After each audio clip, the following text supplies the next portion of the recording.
Assalamualaikum warahmatullahi wabarakatuh. Bismillahirrahmanirrahim. Alhamdulillahirabbil alamin wal aqibatu lil muttaqin wala ngudwana illa 'alal zalimin. Anak-anakku peserta didik kelas 11 SMK Kesetiaan Purwokerto di seluruh jurusan yang ada di Kesetiaan Purwokerto, baik dari jurusan TAV, jurusan TKRO, jurusan TBSM, jurusan TKJ, dan jurusan multimedia. Pada kesempatan pertemuan kita kali ini, Pak Gino adalah pengampu guru mapel PAI dan budi pekerti kelas 11 akan menyampaikan bab pertama, yakni beraman kepada kitab-kitab Allah Subhanahu wa Ta'ala. Langsung ke materi pembelajaran. Peta konsep pembelajaran.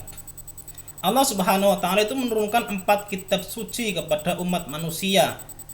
3 di antaranya yaitu Taurat, Zabur, dan Injil sudah diturunkan sebelum masa kita berada, yaitu sebelum Al-Quran diturunkan. Taurat, Zabur, dan Injil diturunkan melalui rasulnya masing-masing, diketahui sejarahnya dan diyakini keberadaannya, kemudian diamalkan dalam kehidupan sehari-hari. Sedangkan Al-Quran itu juga diketahui sejarahnya dan kita harus meyakini keberadaannya, kita membacanya, memahami dan memperdoman isinya untuk kemudian dijadikan sebagai pedoman di dalam menjalani kehidupan sehari-hari. Lanjut ke materi. Ini kita lewati saja. Kompetensi dasar.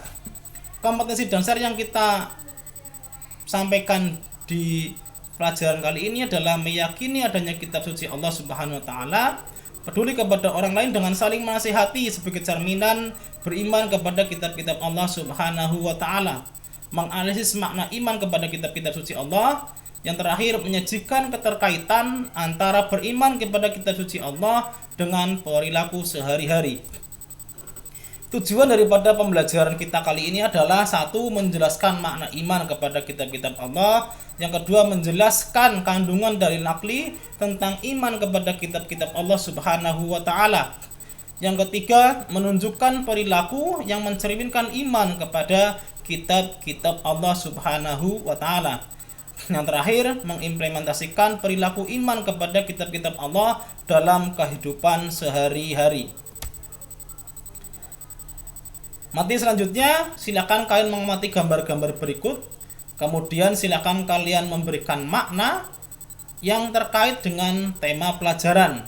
Gambar di sana ada gambar anak-anak sedang mengaji Al-Qur'an kepada seorang ustadz, ada lomba musabaqah tilawatil Qur'an, ada juga orang yang sedang tadarus atau membaca Al-Qur'an. Bagaimana keterkaitan antara gambar tersebut dengan tema pelajaran yang kita pelajari pada kesempatan kali ini? Membuka relung hati. Sejak Nabi Adam alaihissalam sampai Nabi Muhammad SAW, para rasul datang untuk menyampaikan ajaran Allah Subhanahu wa Ta'ala kepada umatnya. Sebagai manusia biasa, para rasul juga pasti akan menemui ajalnya, yaitu meninggal dunia. Sepeninggal rasul-rasul itu, kehidupan umat manusia mengalami pergeseran dan ada yang mulai meninggalkan ajarannya. Saat itulah kehidupan mulai kacau karena tanpa pedoman sebagaimana telah dibawa oleh rasul. Dengan diturunkannya kitab suci, umat manusia kembali memiliki pedoman hidup. Al-Quran adalah kitab suci umat Islam yang diwahyukan oleh Allah Subhanahu wa Ta'ala melalui malaikat Jibril secara berangsur-angsur kepada Nabi Muhammad SAW. Al-Quran merupakan kitab suci terakhir yang diwahyukan dan merupakan penyempurna kitab-kitab sebelumnya. Isi kitab suci Al-Quran mencakup seluruh inti wahyu yang telah diturunkan kepada para nabi dan rasul sebelumnya. Al-Quran adalah mukjizat Nabi Muhammad SAW yang terbesar dan abadi di antara mukjizat-mukjizat lainnya. Oleh karena itu, Al-Quran idealnya menjadi pedoman hidup sekaligus menjadi dasar hukum bagi kehidupan seluruh umat manusia dalam mencapai kebahagiaan di dunia dan kebahagiaan di akhirat kelak. Rasulullah SAW menegaskan bahwa manusia tidak akan tersesat dalam menjalani hidupnya selama berpegang teguh kepada Al-Quran dan hadis. Bunyi hadis tersebut adalah, Taraktu fikum amroini ma in tamassakum bihima lan tadillu abadan, kitaballahi wa sunnata rasulihi. Kutinggalkan untukmu dua perkara pusaka, kalian tidak akan tersesat selama berpegang teguh kepada keduanya, yaitu Al-Quran dan sunnah Rasulnya. Hadis riwayat Hakim. Mengkritisi sekitar kita lewati saja.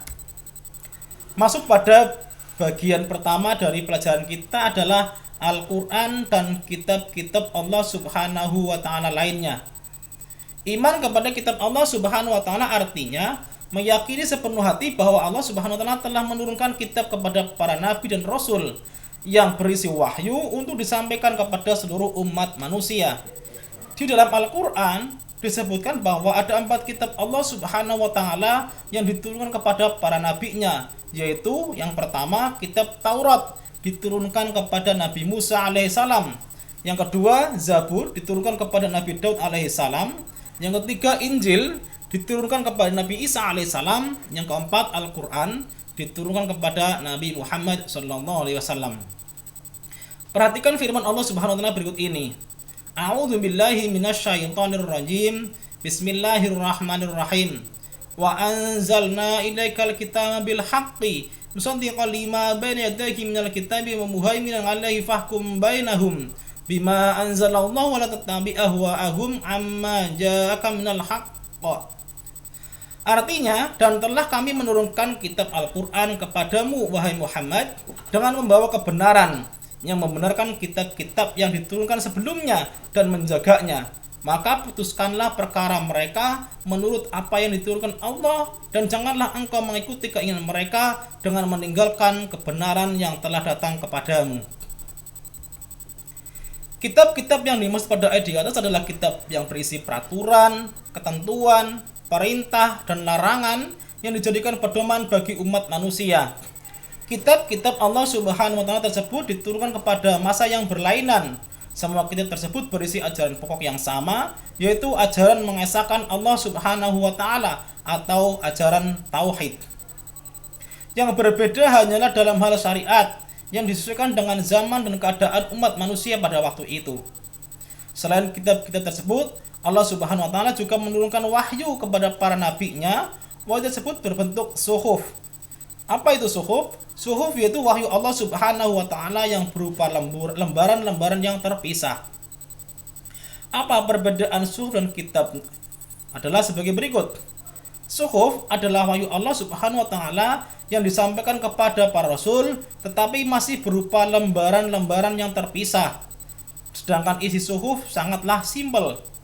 Terus bagaimana dengan kitab? Kitab yaitu wahyu Allah Subhanahu wa Ta'ala yang disampaikan kepada para rasul sudah berbentuk buku atau kitab. Yang kedua, isi kitab lebih lengkap jika dibandingkan dengan isi suhuf. Di dalam Al-Quran disebutkan adanya suhuf yang dimiliki oleh Nabi Musa alaihissalam dan Nabi Ibrahim alaihissalam.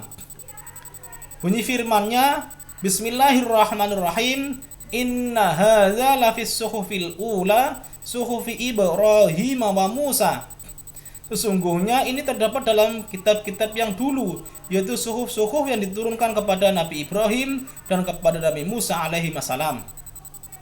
Al-Quran surah Al-A'la ayat 19. Tugas.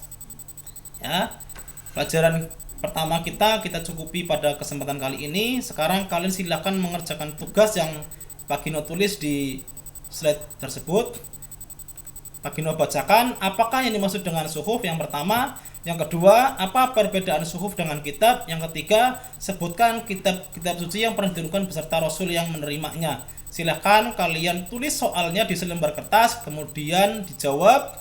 Baru itu setelah itu dikumpulkan kepada guru, kepada Pak Gino sebagai nilai harian. Terima kasih pada kesempatan kali ini. Semoga kita bisa berjumpa di pertemuan selanjutnya. Wassalamualaikum warahmatullahi wabarakatuh.